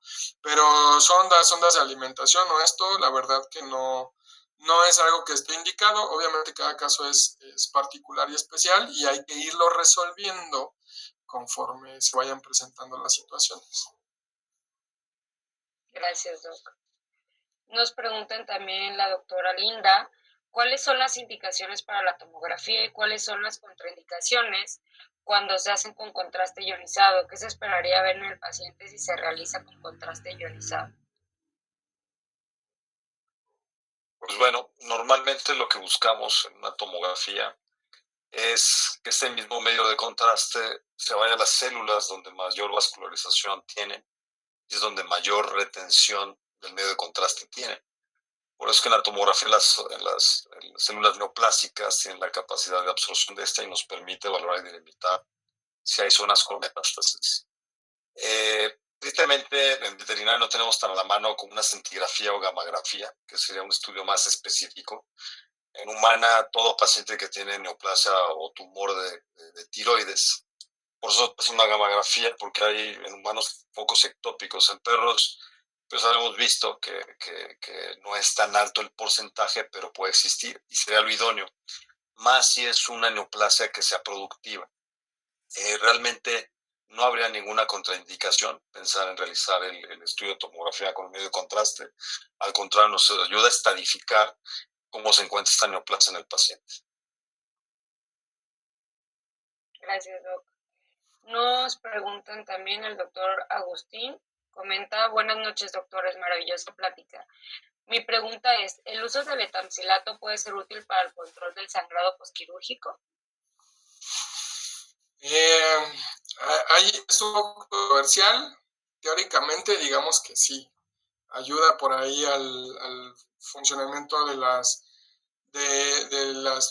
plaquetas, ¿no? Pero, por ejemplo, en el caso que poníamos era tan severo el sangrado, es decir, creció tanto el aumento de volumen que tenía, se hizo manejo conservador durante un par de días, día y medio, y al final había que resolver. Esa perra se terminó transfundiendo porque el sangrado era importante.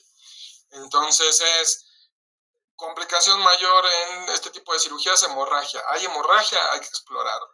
Es algo que muchas veces como médicos o como sobre todo a los cirujanos nos cuesta trabajo el decir, ay caray, me está pegando en el ego el que tengo que entrar otra vez a cirugía por una complicación, pero si es necesario hay que entrar. Sí se puede, no quiero dar vueltas, pero sí se puede llegar a utilizar el etamcilato también.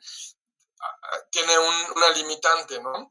La esponja hemostática que le pusimos fue meramente una cuestión de precaución, como una doble seguridad. Ya había revisado, ya había cauterizado todo, no había hemorragia.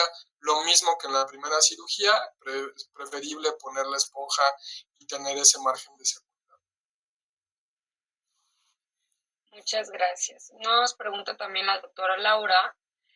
Nos dice, buenas noches, gracias por la excelente ponencia. Tengo una pregunta. ¿Cómo fue el manejo del paciente en el que el nervio laringo recurrente cruzaba sobre la masa? En ese paciente en específico se pudo conservar el nervio, no hubo mayor complicación. Ha habido otros en donde es imposible porque el nervio está prácticamente involucrado en el tumor y pues a veces hay que sacrificarlo. Recordemos que todo es redundante, bueno, a ese nivel pues tenemos estructuras también del otro lado, por eso decía, si llega a ser bilateral la afectación, pues a veces es preferible decir no se puede operar, como en el caso del perro que tenía afectada la laringe, a decir sí o sí lo voy a quitar, y por quitarlo resulta que ya se afectó pues el nervio y sobre todo la laringe, y que tenga parálisis laringe posterior. He tenido casos en donde el nervio está involucrado y hay que quitarlo y no hay complicaciones. Es decir, Horner es un poco más común que llega a suceder que parálisis laringea. Llega a suceder, pero también si el nervio lo sacrificamos solamente, por decirlo, de un lado, el objetivo es quitar el tumor por completo, ¿no? O afección en la deglución también, ¿no? Que a veces tienes que hacer una cricotomía para liberar el músculo y que el paciente pueda deglutir. Pero hay incluso cirugías en las cuales bilaterales te tienes que llevar el compromiso, por ejemplo, de la yugular. No se busca, pero bueno, a veces. En cuanto a vasos sanguíneos es menos dramático, es decir, no hay tantas consecuencias. se liga a la yugular, se liga a la carótida en el caso de perros y viven, no tienen complicaciones, a diferencia de los nervios, ¿no? Que llega a ser más complicado. Perfecto, muchas gracias. Y también nos preguntan, ¿a partir de cuánto tiempo después de la cirugía se inicia el monitoreo hormonal? Pues bueno, aquí algo que tenemos que pensar y valorar es que si es un paciente autotiroideo, difícilmente va a tener algún compromiso. Pero si es un paciente que, por ejemplo, nada más un lóbulo de la tiroides está afectada, que está produciendo exceso de hormona tiroidea, pues la TSH va a estar suprimida. Este paciente, cuando la TSH está suprimida, necesitamos empezar a dar la hormona tiroidea para suplementar en lo que el otro lado de la tiroides empieza a volver a estimularse, cuando la TSH vuelve a empezar a funcionar. Lo que se hace es retirarla, se da el tratamiento de la tiroides suplementar, ir disminuyendo poco a poco la dosis para que la TSH se estimule y la contraparte de la tiroides se estimule para que forme la hormona tiroidea. Si en dado caso quedara como hipotiroideo, probablemente para toda la vida hay que estar suplementando la hormona tiroidea. Y normalmente cuando empezamos, esto se mide a los 15, 21 días, después mensual, después lo vas espaciando al menos 4 veces al año para estar revisando cómo va la función tiroidea en nuestros pacientes. Gracias, George. Nos pregunta también el doctor David. Buenas noches, muy buena presentación. Tengo una pregunta. Doctores, después de haber realizado la exéresis de la o las neoplasias tiroideas en Ciudad de México, ¿qué laboratorio me recomiendan para mandar a estadificación y gradación? No sé si se puede contestar o que los busquen a ustedes personalmente. Pues, ¿te pagan alguna comisión, amigo? No, pero si algún laboratorio... No hay laboratorios, ¿verdad? Lo mencionamos ahorita. No, si se refieren a envío de sobre patólogo de... hay diferentes. Hay muchas opciones. No le hacemos publicidad a ninguno si es referente a monitoreo de hormonas, de niveles de calcio y esto, pues también hay opciones. Nosotros en el hospital tenemos patólogo clínico y los equipos y esto, pero no para histopatología, si es a lo que se refiere eso, si es eso a lo que se refiere, perdón. Y pues nada, hay como diferentes opciones, no mencionaría alguno en especial para no herir susceptibilidades. Sin comerciales lo dejamos entonces. Exacto. No, hay varios en muy buen nivel. Afortunadamente está en la misma UNAM, por ejemplo. Claro. También un excelente servicio de patología, la que cuesta apoyar, y de privados hay varios, o sea, de muy buena calidad en la cual los apoyamos. También por no herir susceptibilidades, se nos olvidaría alguno por no ser groseros, pero pues bueno, con mucho gusto escríbanos y les recomendamos de los que nosotros apoyamos. Perfecto. Nos preguntan también si se puede usar el Teranecron en estos casos, que es el... El Anecron es el de tarántula, ¿no? Sí, es el de tarántula, sí. No, realmente no tengo experiencia con respecto a este medicamento. No sé si Alfonso. No, tampoco. No, la verdad no. Creo que se utiliza más en grandes especies. Creo que es muy utilizado en grandes. Nos pregunta la doctora Zainab, ¿qué opina sobre usted lo que se menciona de las muestras con punción de aguja fina, la cual mencionan permite la diseminación de la neoplasia debido a que si estuvieran encapsuladas sería una vía de acceso a todo el organismo? Pues bueno, yo en mi experiencia, que realizo mucho ultrasonido y que parte de mi diagnóstico me voy por, ahora sí que de lo menos invasivo a lo más invasivo y también dependiendo de las características del paciente, es que realmente hay poca información sobre diseminación, sobre la citología. En mi experiencia lo que te puedo decir, parte de los órganos que se les tiene mucho miedo, por ejemplo, es la adrenal. En la adrenal hay un artículo muy bueno que se mostraron un N número de pacientes en los cuales les dieron seguimiento sobre sembrar células o diseminar, y realmente no encontraron ninguna causa de complicación. Creo que la neoplasia, la que más común se sabe, es el tumor de células transicionales en la vejiga, que por ahí hay un artículo que se presenta con la cual eso no lo hacemos, pero he funcionado adrenales, he funcionado masas en hígado, en vaso, en tiroides, y tenemos que entender que tristemente un carcinoma tiroideo, por su alta vascularización, ya es un paciente que no lo debemos de tratar como un paciente con un tumor único, sino que ya es un tumor que podemos considerar que en algún momento de su vida va a reincidir o va a tener metástasis. Y ahí que el complemento del tratamiento, aunque esté este tumor encapsulado y que en teoría se quitaron bordes libres, se tiene que pensar que lo idóneo sería una terapia de iodo radioactivo en conjunto con radiación local y en conjunto con quimioterapia. Entonces, realmente es el método de elección para la mayoría de las masas, teniendo en cuenta que este tumor tiene un margen de error. Si nosotros funcionamos un vaso sanguíneo, se contamina por mucho la muestra, se diluyen estas células o su anatomía al momento de hacer la punción se puede estar deteriorar, en la cual el patólogo no tiene suficiente información. De ahí de lo que comenté, guiarnos por ultrasonido. Si nos guiamos por ultrasonido, ponemos el Doppler pulsátil, pulsamos una zona donde veamos que no haya líquido, que no esté tan necrótica, siempre en estas zonas limítrofes vamos a obtener una mejor diagnóstico o a su vez una biopsia, ¿no? No sé qué opinas tú, Alfonso. Pues al final de cuentas hay que hacer el diagnóstico y tiene riesgos. No me preocuparía tanto el riesgo como de diseminarlo, a diferencia de lo que decías, la vejiga, pero al final de cuentas cualquier método diagnóstico pensando en tumores tiene riesgo. Si puncionamos un mastocitoma en piel, pues existe el riesgo de que se granule y aumente su tamaño y se ulcere, en fin, muchas cosas, ¿no?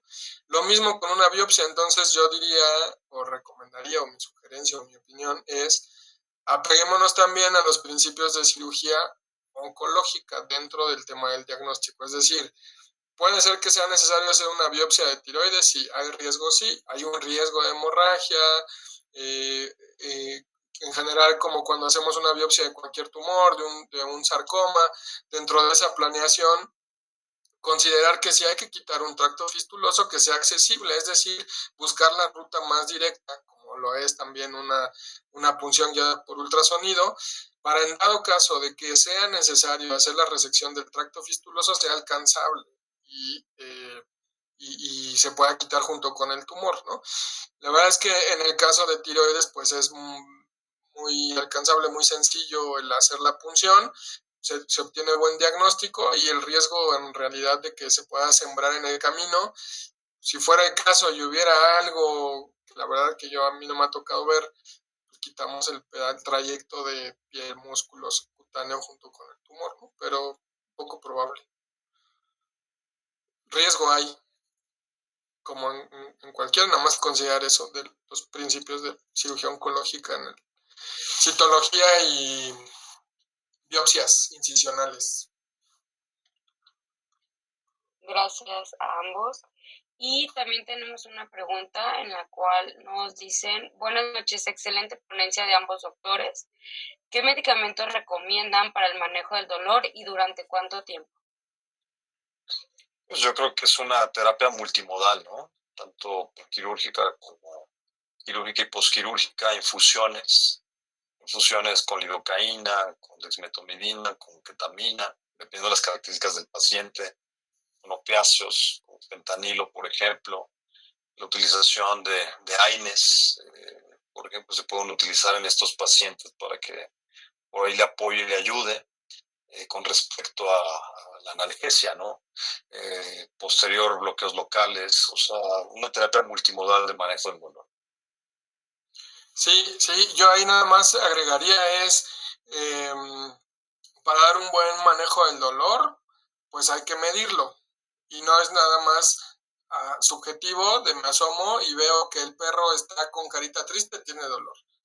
O sea, hay que evaluar los parámetros necesarios con las escalas del dolor, las que quieran, pero llevando un registro y un registro real. O sea, tan malo es pasarse como dar menos medicamentos para terapia del dolor. Multimodal, ya nada más adicionaría por ahí el tema de analgésicos locales, anestésicos locales. Al momento de hacer el cierre, pues regularmente podemos instilar un poco ahí, ¿no? Es una opción, pero terapia de manejo del dolor, lo que el paciente necesite, siempre que esté bien evaluado. Muchas gracias. Joaquín, no sé si estás por ahí para ver si tenemos más tiempo de preguntas o pasamos a la siguiente parte.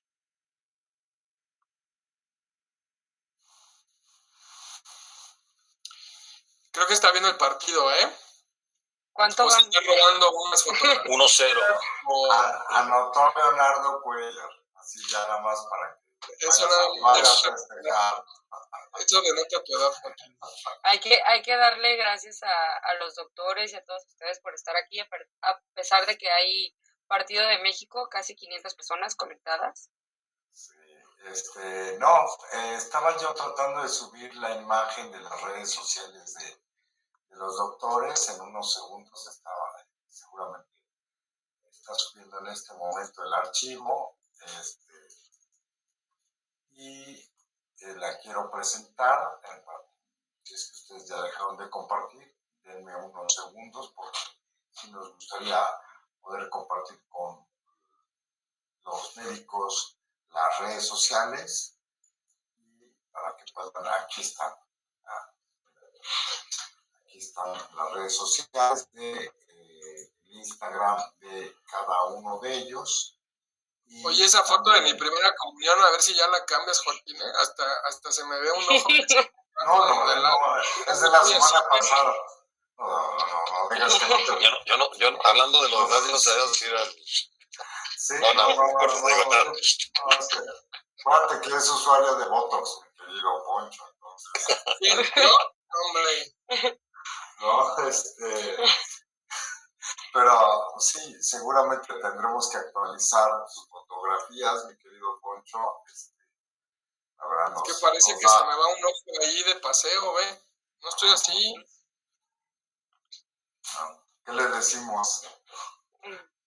Yo sin comentarios, se ve bien, doctor. Esto sí está más entretenido que el partido, ¿eh? Sí, está más entretenido que el partido. Valió la pena esta dupla. En este momento hay más emociones que en el partido. Aparte por el complemento de medicina interna y cirugía, claramente. Claro. No por todo lo demás. Bueno, ahí ya están pasándote el resumen del partido, mi querido Alfonso. Y mira, saludos a Yuki, beso. Doctora, un saludo. Besote a la doctora. Ya compórtense, por favor. La doctora Yuki me advirtió cómo iba a estar esta plática. Lo dijo la semana pasada, pero bueno, aquí está, nos da mucho gusto. Hermosa nuestra doctora, un besote. Claro. Quisiéramos pasar, si no tienes inconveniente, a la sección de premios. Y si ya estás listo, Luis, y que Jonathan nos comparta el video de los premios con todo gusto. Adelante, Johnny.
si quieres compartir y que en esta ocasión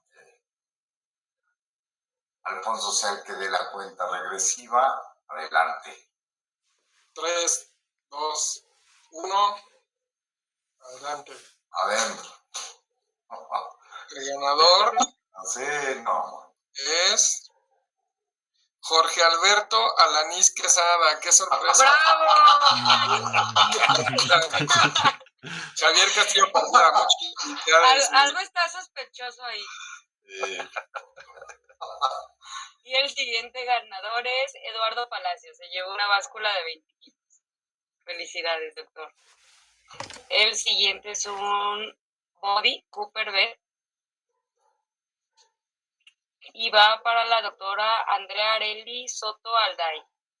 Muchas felicidades. Doctora. Van 2 becas del Seminario de Medicina del Comportamiento Felino que vamos a tener por parte de Vanguardia Veterinaria.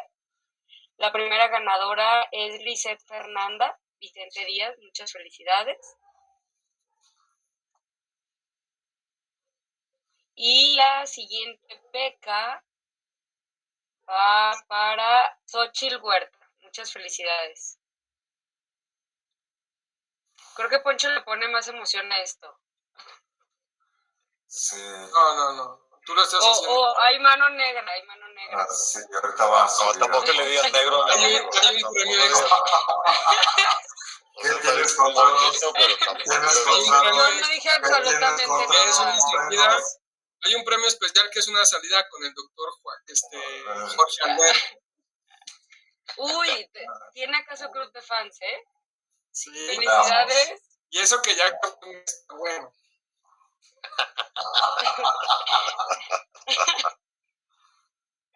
Y la beca ya se dio a la doctora Xochitl Huerta. Va un kit de cauterización a la doctora Cintia Fernanda Oranda Limón. Una báscula de 150 kilos a Georgina Elisa Ávila Monterrosas. Un rack de alimento Nupec, así como para Miguel Ángel, así como Elix Famián Moguel Acuña. Muchas felicidades. Y nos quedan las últimas 3 becas y la salida con el doctor Jorge. Es correcto. No dijo que no, ¿eh? Lo podemos sortear. Lo podemos sortear.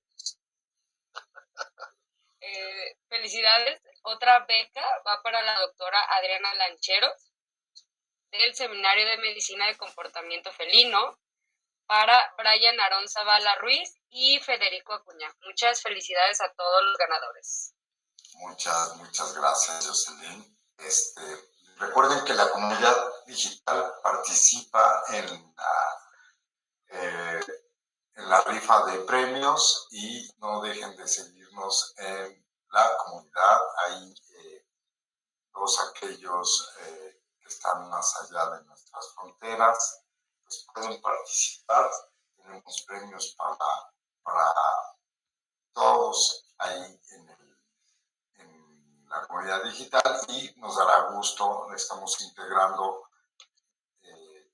con los que se registraron también.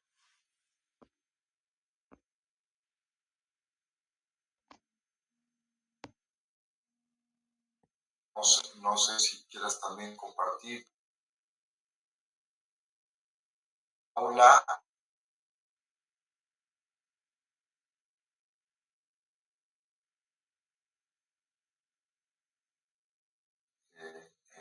Tendremos la próxima semana a la doctora Tamara.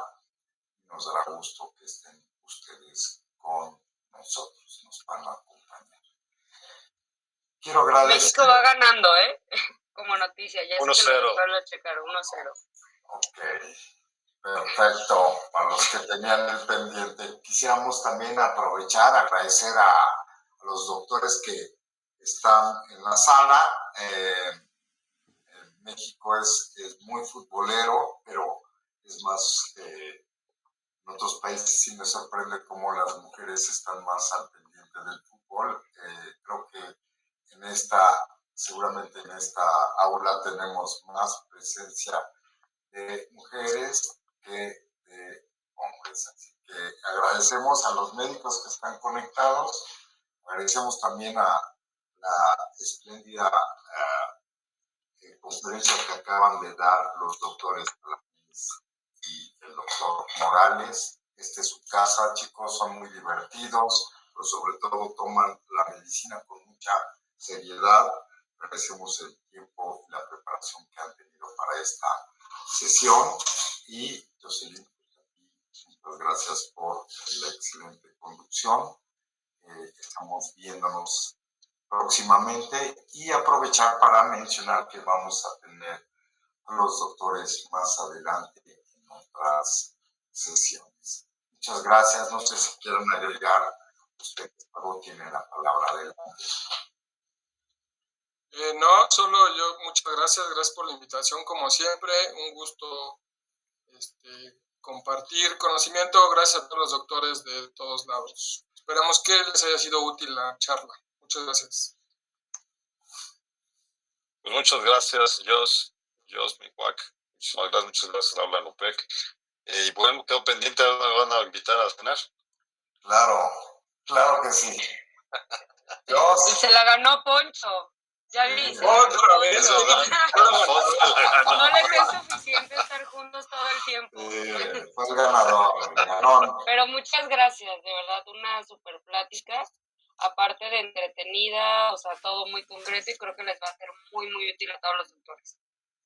Muchas gracias, Jos. Muchas gracias. Quiero agradecer el patrocinio de esta sala Anupec por ser un excelente patrocinador. Quiero agradecer sobre todo a los médicos que están en la sala y que se registran semana a semana. Muchas gracias y tengan bonita noche todos. Nos vemos pronto. Hasta luego. Hasta Gracias. Fuerte abrazo. Fuerte abrazo. Gracias. Bye.